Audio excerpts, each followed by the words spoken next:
Break के बाद खुशामदीद। खबरों के सिलसिले को आगे बढ़ाएंगे और यहाँ पर खबर शामिल करेंगे कि IMF से कर्जे के हुसूल में मुश्किलात।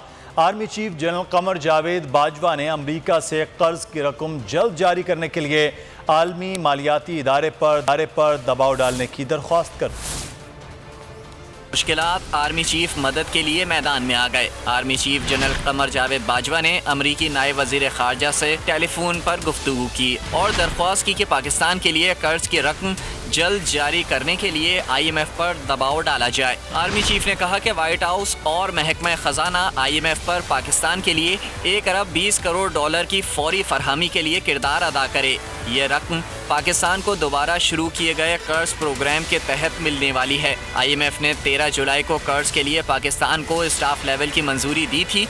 ये लेन देन पाकिस्तान के लिए IMF के 6 अरब डॉलर की तौसी फंड सहूलत का हिस्सा है। दो तरफा ताल्लुकात में अहम पेशरफ्त का इम्कान है। अमरीका ने पाकिस्तान से बराह रास्त परवाजें शुरू करने पर रजामंदी जाहिर कर दी है।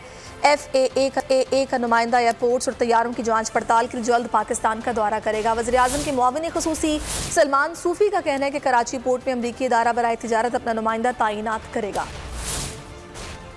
पाकिस्तान से बराह रास्त परवाजें शुरू करने पर आमादगी। पाकिस्तान ने अमेरिका से कार्गो की भी इजाजत मांग ली। जो बाइडन ने PIA की अमेरिका के लिए परवाजें बहाल करने के इकदाम की यकीन दहानी करा दी। वज़ीर आज़म के मुआविन ख़ुसूसी सलमान सूफी ने अमेरिकी ओहदेदारान से मुलाकातें की। दो तरफा ताल्लुकात, तिजारत के फरोग, अफगान सूरत हाल और PIA की परवाजों की बहाली पर गुफ्तगू हुई। सलमान सूफी ने उम्मीद जाहिर की कि फ्लाइट ऑपरेशन से मुताल्लिक तमाम तैयारियाँ 6 से 9 माह में मुकम्मल हो जाएंगी। तमाम बरामदात का मुआयना कराची में ही होगा। ताजिरों का वक्त और पैसा बचेगा। They have agreed to start the process of allowing Pakistan International Airline for direct flights to United States. The process will resume in a few months when Pakistan Civil Aviation will officially invite FAA to perform their technical checks. Salman Sufi ने मजीद बताया कि मुलाकात में अफगानिस्तान से मुताल्लिक वज़ीर आज़म की पॉलिसियों से भी अमरीकी हुक्काम को आगाह किया गया। नई ट्रांजिट वीजा पॉलिसी की अमरीकी हुक्काम ने तारीफ की। कदर में इजाफा और रुपए की बेकदरी का सिलसिला न थम सका। इंटरबैंक में 15 रोज बाद डॉलर की कीमत में मामूली कमी आई। इंटरबैंक में डॉलर 57 पैसे सस्ता होकर 239 रुपए 37 पैसे का हो गया। ओपन मार्केट में डॉलर 250 रुपए पर फरोख्त हुआ।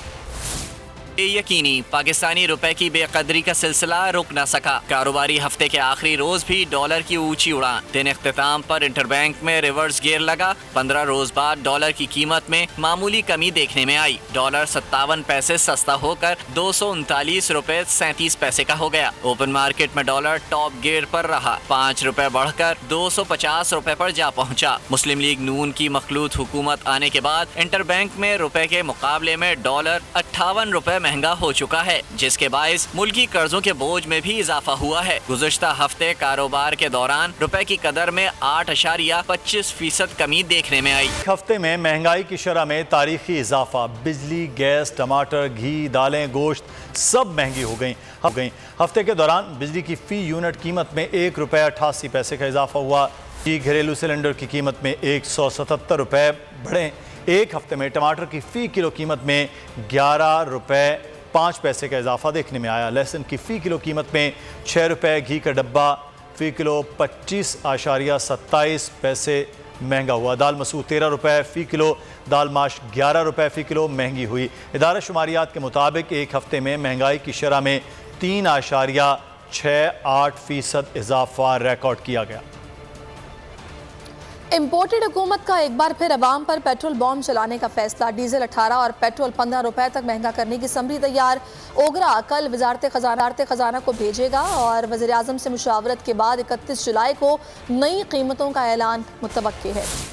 अवाम पर एक और कारीवार। आलमी मार्केट में तेल सस्ता होने के बावजूद मुल्क में कीमतें बढ़ाने का फैसला। ओगरा ने पेट्रोलियम मसनूआत महंगा करने की समरी तैयार कर ली। कल वजारत खजाना को भेजी जाएगी।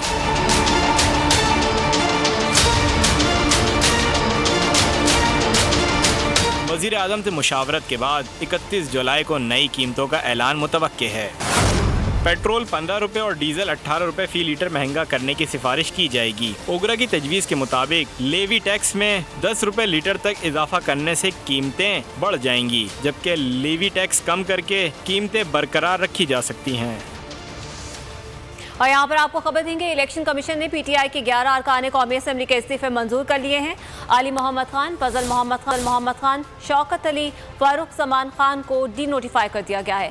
फारूक हबीब, एजाज अहमद शाह, जमील अहमद खान, मोहम्मद अकरम चीमा को भी डी नोटिफाई किया गया है। अब्दुल शकूर शाद, शीरी मजारी, संदाना गुलजार को भी डी नोटिफाई किया गया है। कौमी असम्बली की 11 नशस्तें खाली करार दे दी गई हैं। इलेक्शन कमीशन ने पीटीआई के 11 अरकान कौमी असम्बली को डी नोटिफाई कर दिया है। मजीद तफसीलात क्या हैं जानेंगे बोल न्यूज़ के नुमाइंदा अकील अहमद से। बताइएगा कि जी देखिए, बिल्कुल इलेक्शन कमीशन की जानिब से जो पीटीआई की 11 अरकान कौमी असम्बली की जानिब से इस्तीफे जो दिए गए थे उनको बाज़ाब्ता तौर पर जो है वो मंजूर कर दिया गया है और इलेक्शन कमीशन ने पीटीआई की 11 अरकान असम्बली को डी नोटिफाई कर दिया है। इस हवाले से गुज़िश्ता रोज स्पीकर कौमी असम्बली की जानिब से पीटीआई के जो 11 अरकान हैं उनके इस्तीफे मौसूल किए गए थे और उनका जो है वो उनके जो इस्तीफे हैं वो इलेक्शन कमीशन को भिजवाए गए थे, जिसके बाद आज इलेक्शन कमीशन ने एक अहम इजलास किया, जिसके बाद इस्तीफे मौसूल करने का जो है वो मंजूर करने का फैसला किया। तो अब इलेक्शन कमीशन की जानिब से आने वाले इस्तीफे जो है मंजूर कर दिए गए हैं और इलेक्शन कमीशन 60 रोज के अंदर ये जो खाली नशिस्तें हैं इन पर दोबारा इलेक्शन ज़िमनी इलेक्शन करवाएगा। जी बहुत शुक्रिया अकील अहमद तफसीलात के लिए। साबिक हुकूमत अब किस्सा पारीना साबित हो चुका है। अगर सियासत खेलनी है तो इदारे से इस्तीफ़ा देकर सियासी मैदान में आओ। मौलाना फजल रहमान ने पेशावर में न्यूज़ कॉन्फ्रेंस में तनकीद की। कहा अदालतें भी अजब हैं, इसका केस आता है तो वही 3 जज सुनते हैं। फुल कोर्ट नहीं बनाया क्योंकि जज छुट्टी पर थे। आज पूरा पाकिस्तान बहरानों मुआशी मुश्किलात की तरफ धकेला गया। जो कुव्वतें आज इस्लाम और पाकिस्तान को कमज़ोर करना चाहती हैं उनको नाकाम बनाया है। इन लोगों को हम बताना चाहते हैं कि दोबारा इनको कामयाब नहीं होने देंगे। जजों को, ऐसे जर्नलों को, ऐसे ब्यूरोक्रेट्स को वाज़ेह तौर पर कहना चाहता हूँ कि अगर आपने सियासत करनी है तो फिर इदारे कुव्वत इस्तेमाल करो, इस्तीफा देकर मैदान में आओ, हम तुम्हारे औकात देखते हैं। अदालतें भी अजीब मिली हुई हैं। वो 3 बंदे हैं, जब भी इसका केस आता है वो अपने सामने रखते हैं और जब उनसे कहा गया फुल कोर्ट बनाओ तो फुल कोर्ट नहीं बनाया और कहा कि जज छुट्टियों पे हैं। पूरा पाकिस्तान बहरानों माशी मुश्किलात की तरफ ऐसा धकेला गया है और मैं बड़ी वजाहत के साथ कहना चाहता हूँ कि पाकिस्तान को दिवालियापन की तरफ धकेला गया है बैनुल अक़वामी एक मंसूबे के तहत। जो क़ुव्वतें आज दुनिया में इस्लाम और मुसलमान को कमज़ोर करना चाहती हैं, जो पाकिस्तान को कमज़ोर करना चाहती हैं, हमने उन साजिशों का मुकाबला किया है और उस साजिश को पीछे धकेला है और इंशाअल्लाह हम उनको बताना चाहते हैं कि हम आपको पाकिस्तान की सियासत में दोबारा उभरने का मौका नहीं देंगे।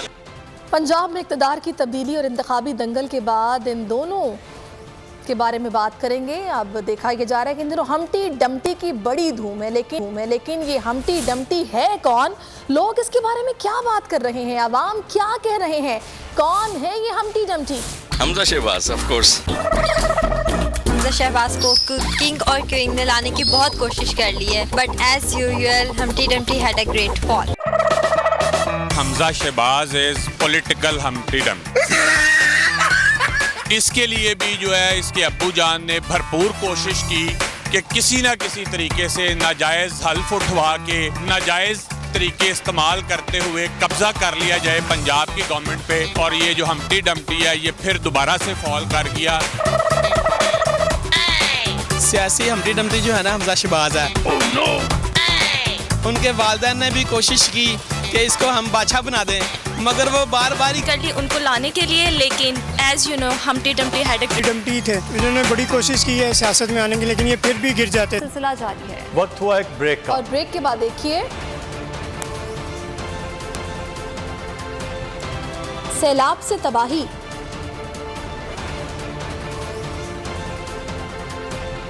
और रंगारंग मेला। चीफ जनरल कमर जावेद बाजवा से चीनी सफ़ीर नोंग रोंग की मुलाकात हुई। मुलाकात में बाहमी दिलचस्पी दिफाई ताउन पर तबादला ख्याल किया गया। ISPR के मुताबिक CPEC में पेशरफ्त और कई सिक्योरिटी सूरत हाल पर भी गुफ्तगू हुई। आर्मी चीफ का कहना था कि पाकिस्तान चीन के साथ स्ट्रेटेजिक शराकत दारी को वुसअत देने का ख्वाहां है। पाकिस्तान आलमी इलाकाई उमूर में चीन को अहमियत देता है। चीनी सफ़ीर ने चीनी शहरियों के लिए महफूज माहौल पर शुक्रिया अदा किया। चीनी सफ़ीर ने खित्ते में अमन व इस्तेहकाम के लिए पाकिस्तान की कोशिशों को सराहा। चीनी सफ़ीर का हर सतह पर सफारती ताउन को मज़ीद वुसअत देने का इजहार।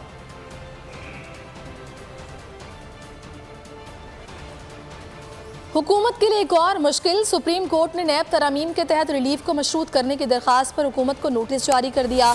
नैब तरामीम के खिलाफ इमरान खान की दरख्वास्त पर समाअत हुई। एडिशनल अटॉर्नी जनरल अदालती हैसियत में मुआवनत के लिए पेश हुए।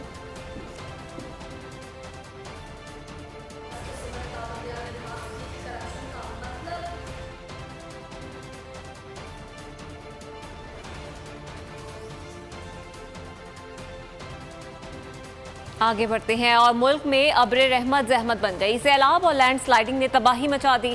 मुख्तलिफ हादसात में 207 अफराद जिंदगी की बाजी हार गए। बलोचिस्तान के तमाम अजला में इमरजेंसी नाफिज कर दी गई है। जहलू में दीवार गिरने से एक नमाजी जाँ बहक और 15 जख्मी हो गए। स्वात में लैंड स्लाइडिंग से बच्ची दम तोड़ गई।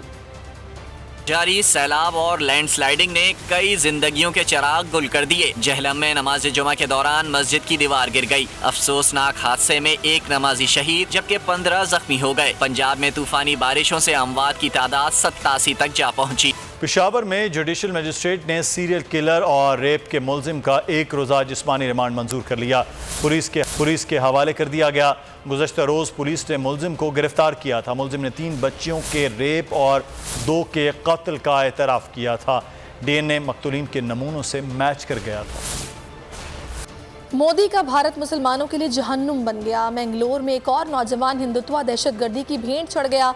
नौजवान को बदतरीन तशद्दुद का निशाना बनाया और छुरियों के पैर दर पे वार करके कत्ल करने की वीडियो भी मंजर आम पर आ गई। पुलिस ताहाल वाक़े में मुलविस किसी भी शख्स को गिरफ्तार न कर सकी। खेल के मैदान से खबर है। पाकिस्तान क्रिकेट टीम दौरा श्रीलंका मुकम्मल करके वतन वापस पहुंच गई है। कौमी टीम बजरिया मालदीव और दुबई पाकिस्तान पहुंची। हसन अली कुछ दिन दुबई में के तमाम खिलाड़ी अपने घरों को रवाना हो गए। पाकिस्तान और श्रीलंका के दरमियान टेस्ट सीरीज 1-1 से बराबर रही थी। कौमी टीम का अगला इम्तिहान नेदरलैंड्स के खिलाफ वनडे सीरीज होगी जो 16 अगस्त से शुरू होगी। पाकिस्तानी स्क्वाड का ऐलान अगले हफ्ते किया जाएगा।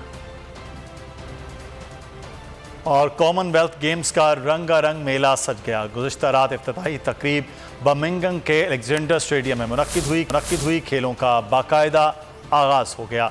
पाकिस्तान का 103 रुकनी दस्ता इवेंट में शरीक है। से फिलवक्त के लिए इतना ही। एक ब्रेक के बाद हाजिर होंगे हेडलाइंस के साथ। किसी भी खबर के लिए विजिट कीजिए bolnews.com और देखते रहिए बोल न्यूज़। बोल न्यूज़ हेडक्वार्टर। सब्सक्राइब करें और बेल दबाएं ताकि कोई खबर रह न जाए।